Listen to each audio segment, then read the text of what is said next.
On May 25th, 2020, George Floyd was killed by Minneapolis Police Department with a knee to the neck for 8 minutes. This event and similar instances across the country, including the death of Andres Guardado just 15 minutes from my school, spurred a wave of activism and protests across the country and the world. Hey everyone, my name is Maya and I'm a member of Team 4201, the Vitruvian Bots. On our team, we value inclusiveness and purposefully take strides to combat hatred and promote diversity. We want to give our team members a space where they can talk about events impacting the Black community. So we decided to create a dialogue and titled it Uplifting Black Voices that gave Black team members and allies a space where they can talk about their experiences firsthand. We had an amazing discussion and we hope you guys can get out of it as much as we did.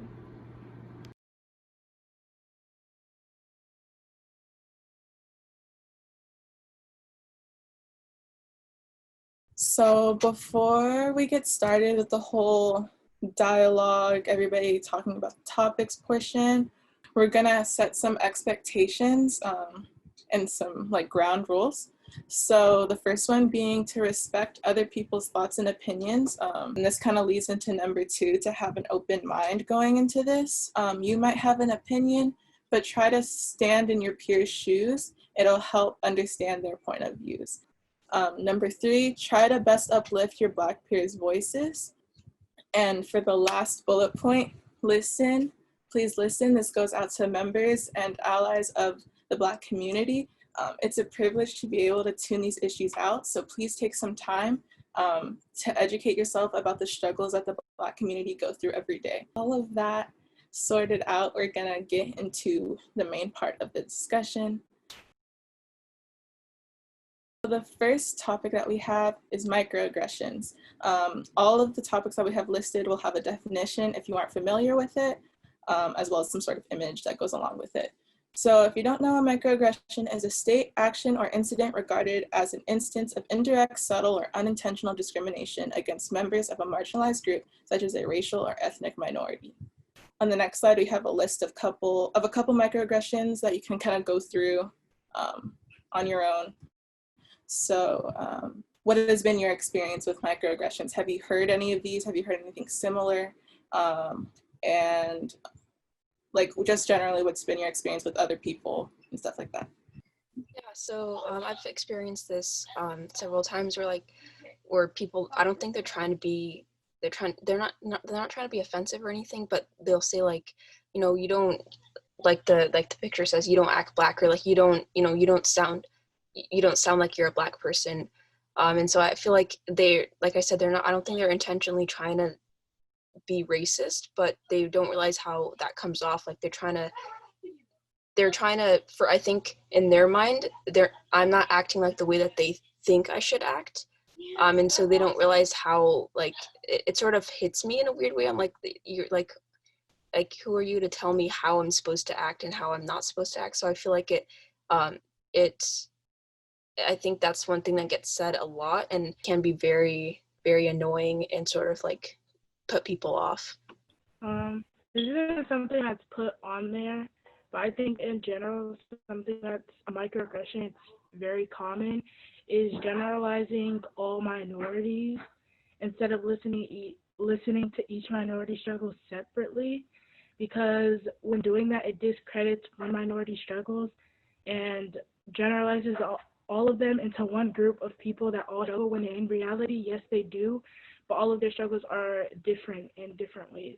I feel like a lot of these things aren't can be not perceived as racism, because a lot of people think that it's almost can be a compliment to say that oh, I don't really see color, it doesn't matter to me, but these are actually just they're microaggressions. And I think it's great that we're talking about this, because even at some point I didn't think much of these things, whether I said it to someone else or someone said it to me. So I think it's great that we're talking about it right now. It really is I think it's helping to educate me, and I'm sure it's helping to educate other people too.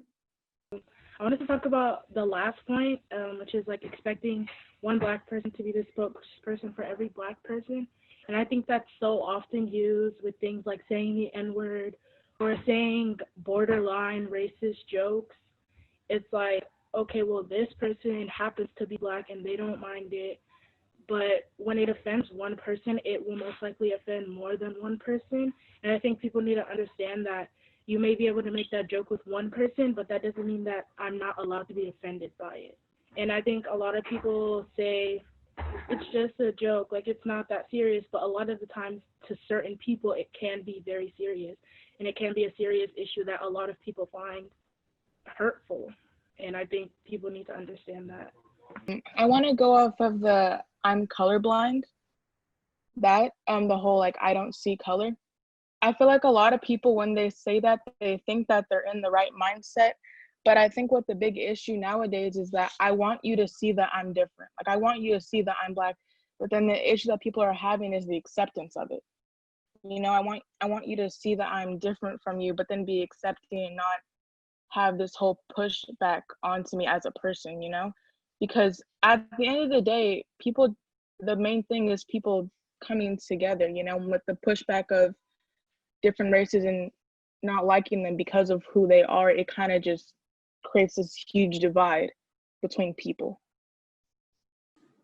Yeah, piggybacking off of that, I completely agree, because some people have definitely like gone through their journey of like initially not liking the skin that they were in because of how they grew up and how they felt of how people treated them, and then they've progressed from doing that to actually loving their skin and going through that journey. Or even if they haven't gone through that journey, like it's important to understand that some people like are really trying to understand themselves, and their skin color could be part of their identity, and loving that is part of their identity. And so when somebody says, oh, like I am colorblind, I don't see color, like that can be really like off-putting, like, oh, so all of this that I just went through emotionally doesn't matter in a way to these people. So I think it's like a really good point to say like that it is insensitive because these people have gone through this journey, or even if they haven't, like they might be trying to understand themselves and love themselves for like the skin that they're in. So yeah.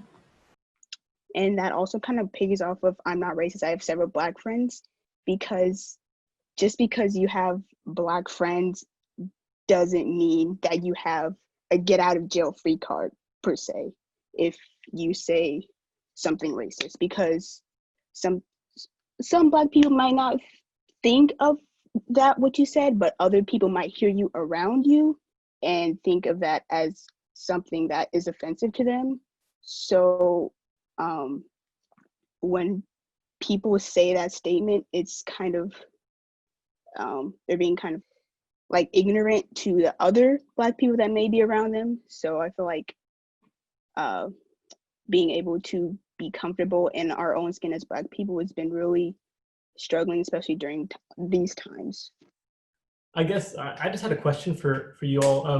Do you feel comfortable calling out racism? Do you encounter it at school? Do you have are there ways of addressing it and when it occurs? I definitely have no problem calling out racism and microaggressions of people that people say, and I have called it out actually while I was in school, of a student who said some things, not on her team, but just in general, and being able to have that confidence to speak out has really been like solidifying for me, because knowing that I have the power to stand up and speak up for myself is really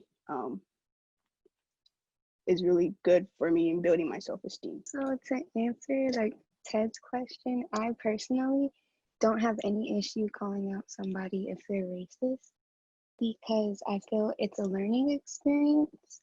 Like I've personally called out plenty of kids from my school for microaggressions, and they didn't even know that it was racist. So I feel that if I can inform you that you're being racist, then you can better yourself and just be a better person. We're going to move on to our next topic, which is cultural appropriation. Again, we have a definition: the unacknowledged or inappropriate adoption of the customs, practices, ideas, etc. of one people or society by members of another, and typically more dominant people or society. Question that we're going to open up, we have two. They're a little bit more targeted than the other question. How can we explain the difference between geographical slang, such as being raised in the South or being raised in predominantly Black communities, where you are immersed with this type of language and you're kind of used to saying that in your vocabulary as you grew up, and appropriating Black culture or African American culture? So that's one question. And the other one, where do we draw the line between cultural appropriation and cultural appreciation? So those are two questions. You guys can answer whatever one you would like to.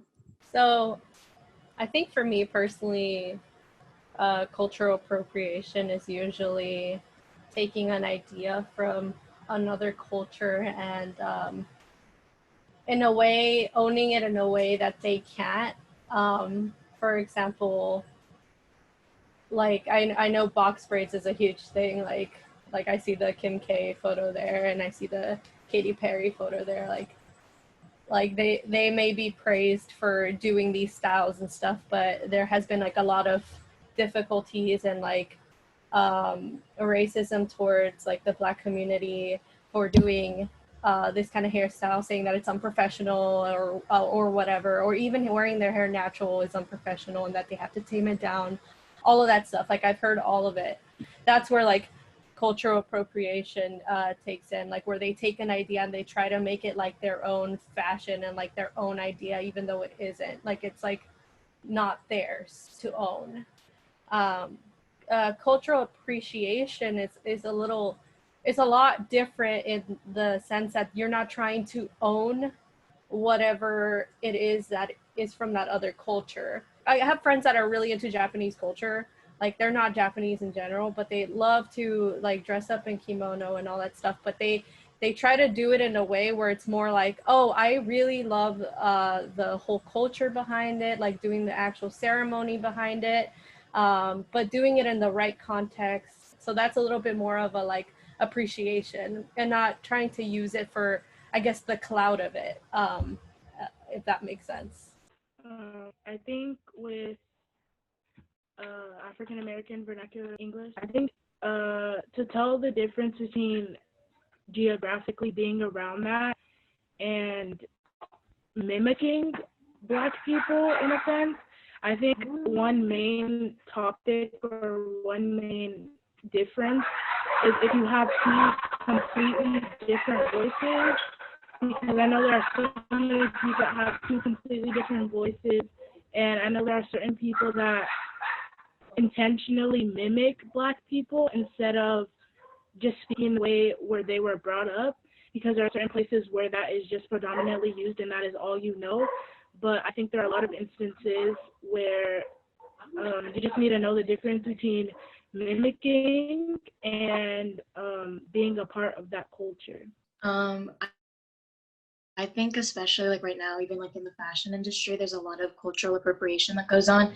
And going off of what Kim said, I see this especially with like Asian dresses, like aoyais and stuff, and people like don't wear the pants with it and stuff like that, and they've tried to make it like the sort of like sexy dress when it's actually the complete opposite of that. It's actually a really graceful outfit and stuff like that. I don't know, it's just, it leaves this like really unsettling feeling to see like Nicki Minaj, like you don't understand the Asian history that goes behind that.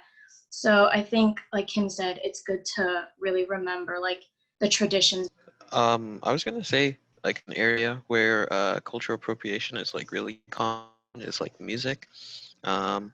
In terms of like a lot of people copying like, I guess, African American style music, which isn't bad, more like they'll get more credit or more popularity for it as opposed to the original artists. And then like when the original artists do it, it's like not, it's kind of looked down upon, but when other people do it, it's like considered cool and hip or stuff like that. So, and maybe I'm the only one who thinks this, but Halloween, like when you look at like party city websites and stuff, you'll often see Native American like headdresses used as costumes, or like a geisha uses like a costume. And that to me is cultural appropriation, because it's not a costume. There is such a meaning behind what is being worn, and you being unaware of that and using it as just a material to me is just very, very offensive. Educating people about that is very, very important. Because when you want to be an activist and want to talk about issues, you need to be intersectional and you need to be able to talk about every issue, regardless of someone's race or ethnicity or sexuality or gender. Thank you for that. So we're going to move on to our next topic that we have. And that's colorism, kind of hinting or what Kim was talking about earlier. Colorism is the prejudice or discrimination against individuals with a dark skin tone, typically among the same ethnic or racial group. The question that I want to pose for you guys is, how does colorism factor into the representation of Black people you see in TV and media, and does this have to do with Eurocentric beauty standards? Okay, I first want to start off by saying that this is so prevalent, and I think it's prevalent in every culture, and I think every culture just has embedded into their heads that being lighter is more beautiful. And I think, like, with the movie The Hate U Give, something about that movie that just off-put me was the difference between the book and the movie.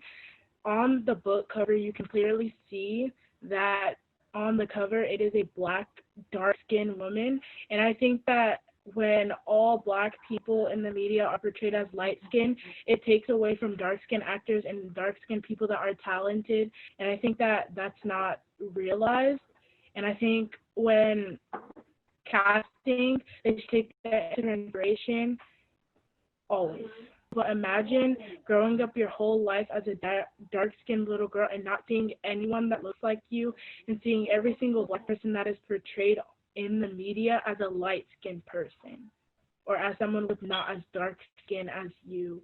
Imagine going onto TikTok or going onto an app and seeing a video of a Black boy, someone who came from a Black woman's womb, speaking on how they do not like Black women because they are not as beautiful as other women. And I think it's disgusting to see. It's so disgusting to see that you can't even accept your own kind, and you want to project your hatred onto other people instead of realizing that all people are beautiful no matter what their skin color is. And you saying that you don't date dark skin is very colorist and is very disgusting. Yeah, so I totally agree with Fatima about how, I mean, in the Philippines, like you said, Maya, the skin whitening cream is very prevalent. I mean, I myself experienced that, like with, I used to be really dark when I was a kid, and I think when I turned around like 10 years old, my grandpa used to for my birthday gift, he gave me a skin whitening cream. And so like, I totally understand just being in your own culture and being with your own people and them being very judgmental towards you about your skin color and about how dark you are. Yeah, there is like a stigma, and I think a lot of my fellow Asian Americans can attest to this, but in Asian culture, there's a stigma, a negative stigma behind like being dark. And I remember my mom telling me, kind of the theory behind that. I think the idea of being light and being dark in Asian American culture kind of stems from like a class issue. And so, for example, in the Philippines, a lot of the people who were of, lower class or were poverty stricken were people who normally would work outside, would have to do a lot of intense labor outdoors. And so because of that, obviously they would get tanner and darker. And a lot of the rich people and wealthy people would, obviously wouldn't have to do anything outside. And so they would kind of remain light. And so I think the idea of colorism also stems from a sort of class issue that a lot of Asian Americans relate to. Thank you for that, Kira. And then we're going to do Brooklyn. And then sadly we have to move on because we are cutting it close to 9 o'clock. So personally, I feel like with the different skin tones and shades in the media, people just gonna say it's like an act. What they hype up people, like African Americans, Black people, and say, "Oh, I would date a Black person. I like Black girls," but then they make this whole category of, "But I only like light skins. Like I prefer," and they make it their whole preference of, "I like Black girls, but I, make light skins a whole." I think we need to stop the whole separation, and pretend like light skins aren't Black. Because I feel like light skins have put themselves into a whole different type of category as in the media as if they're better. Because when you look like at different TikToks and Instagram posts, I don't know who said it, but like on TikTok you'll see people who same skin tone as me, Black people who came from Black families will kind of disown that whole area, act like they're not Black. So I think we need to get rid of this whole like I'm better than you type of thing. Because we need to realize that like we're all the same, light skin, dark skin, brown skin. We need to really stop with those categories because at the end of the day, we're all Black. We're gonna move on to our second to last topic, is reverse racism. So the question that I'm posing is, how do you feel when the stance or when the term reverse racism is used? It says reverse racism or reverse discrimination is a concept that affirmative action and similar color-conscious programs of redressing racial inequality are a form of anti-white racism. Okay, so I basically want to talk about the difference between racism and prejudice, which a lot of people don't understand. And racism isn't just discrimination, it's discrimination plus the power that you hold within the community. So because white people are the majority, they can experience prejudice, but they cannot experience racism. Well, I was just gonna say that I don't think reverse racism is really a thing. It's just kind of like something that white people say when they feel butthurt by people calling them racist. Like, it's like, oh, you called me a racist? Well, you're a reverse racist. It's kind of stupid in that regard. But also, if how we're defining racism as in prejudice plus power, I think there could be possible in some other places, clearly not in America or in a lot of Europe because that's majority white, but if there was an instance where white people were the minority, I think racism would be possible. But as white people are the majority and have the most power right now, it's not a thing that can happen. So when you're talking about power, I kind of want to bring in like systemic racism into the picture. So it's a system that's made to help like white people benefit primarily from it, and to kind of keep Black people at the bottom. And that's why people are so angry. So that power comes from systemic racism. But I feel like this kind of like thought process can be harmful in the long run. In the fact that a lot of white people might hear you say that, oh, you can't be racist against white people, and they will feel offended by this, and then it makes it harder for you to make progress, I guess, in terms of like for making equality.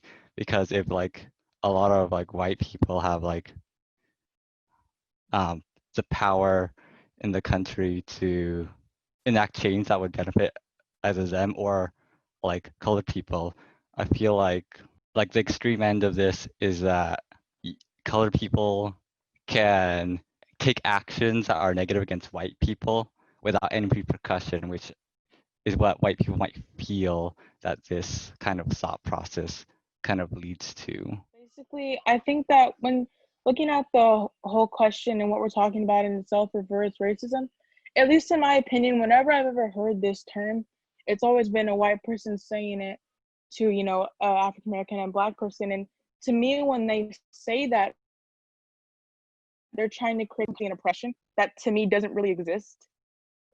So when I hear someone say that as a rebuttal to something that someone said that maybe their feelings a little bit hurt, that's them trying to create saying, because especially when you say it's an African American and Black person saying that that's the reverse racism, you're basically saying that what they just said is all the racism that they've experienced back onto you.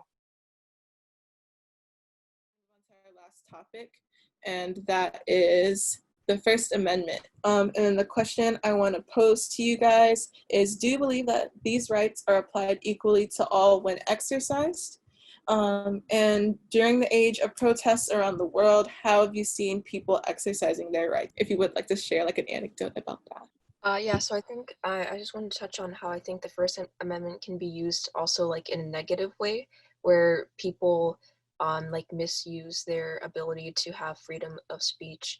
I saw this YouTube video and they were like asking random people on the street, like, what do you think of when you hear America? And everyone said freedom, like freedom of speech, freedom of whatever. But and like the people were saying, like, do you realize that other countries also have this? Like they also have freedom of speech, and like our country is the only one like emphasizing that people have freedom. And I think obviously that's amazing that people have freedom, but you have the freedom to say whatever you want doesn't mean that you need to say it, or it doesn't mean that what you're going to say isn't going to affect other people. I feel like people very often say, I have freedom of speech. I can say whatever I want, and you can't get mad at me for it because it's my opinion. And like, sure, you have freedom of speech, but you have to deal with the repercussions of the things that you may say. Sure, you have freedom of speech, but it's not like freedom of consequence. Because like, if you say something, somebody can like not knock you upside the head. That's maybe not the best thing to do, but they can do it. Of course, they would get charged for like assault or something like that. But it still happened, and it hurt. Like they literally rioted when, and I'm not saying all white people, but generally like white people, they rioted like when their favorite sports team lost and won, and that's like a little bit concerning. Yet like when the whole Black Lives Matter protests were going on where it was for like Black people literally getting shot for their skin color by the police who are like there to protect us. Like, I don't know. It's just really, it's a little bit concerning because even the media was like doing coverage on it, and they were only covering the riots, and they made like the protests look really violent when it wasn't the case at all. Like, so just going off of protesting in general, my thing's just gonna be quick. People need to realize it. Like I've heard people be like, well, if Black people or people of color can go out and protest, why can't I protest from wearing my mask? But you need to see the difference. People are out here protesting for wearing a mask, but I'm out here protesting for my life, like just to live. So you need to see the difference in the urgency in one another. I'm fighting to live, you're fighting to wear a mask. I want to talk about issues that I've seen like within our school and within speaking to people about certain topics like the N-word. When people that are not Black like say that to me and they're like, it's just a joke, ha ha ha, and I try to educate them about why it's not okay to say that and why they shouldn't want to say that, instead of trying to listen and trying to understand why I'm saying that, they want to tell me that they can say whatever they want because of the First Amendment right. And although that is true, you should understand, especially minorities, because minorities are the main ones saying these things to me, should be able to understand that it can be hurtful when you say things like this. And when you hear someone that is a minority like you trying to justify saying it, it really hits somewhere that it wouldn't hit if it was someone who wasn't a minority.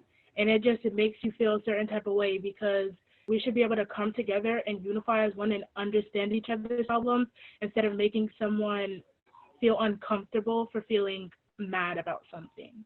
But this is a really important moment in time, and I think you guys sense that. You guys know that, but it really is. And so thanks for taking part in this discussion. I did want to give you guys some closing thoughts. So you guys heard this a couple weeks ago. My background, I'm Christian, so that's kind of my perspective of how I see things. And so I believe that like we're all sinners, and we need grace.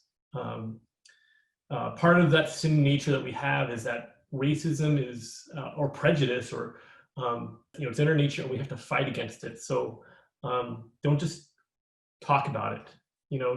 Talking about it's important. We should, but don't talk about it. Take steps, take actions to right wrongs.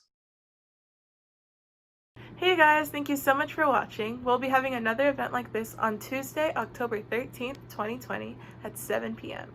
If you guys want to come check it out, the link will be in the description below. Thank you guys again. Bye.